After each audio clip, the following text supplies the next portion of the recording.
After years of efforts by the government and its citizens, Japan was able to bend the curve for suicide rates in the country from 80 suicides a day to 55 daily. But now, the COVID-19 pandemic is nullifying all the efforts. Since Japan's state of emergency was announced, the Suicide Prevention Centers say that they have recorded an uptick in distress calls. Our next report gets you more on this. It's just another day in Japan's help center. The phone starts ringing as soon as the suicide hotline opens and keeps ringing off the hook. One distress call after another.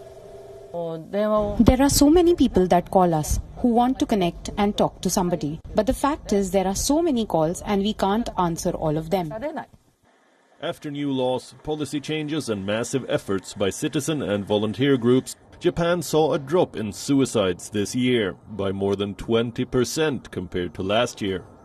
But the pandemic has washed away all those efforts. Distress calls have seen a spike after Japan announced its soft lockdown and a state of emergency. So much so that suicide prevention groups are now fearful that this outbreak could lead Japan back to the grim decade. A time when more than 30,000 Japanese took their lives every single year.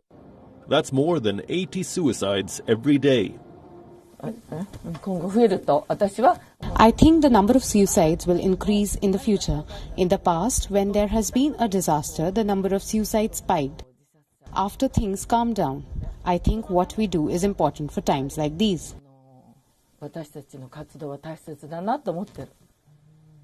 With so many engaged in combating the spread of the virus, the help facility has fewer volunteers. That is resulting in many unanswered calls.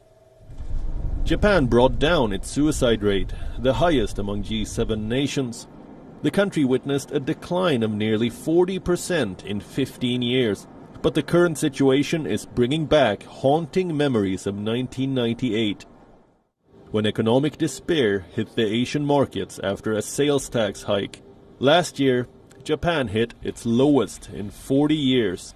But the rate of suicide was still higher than in the United States, which has more than twice of Japan's population.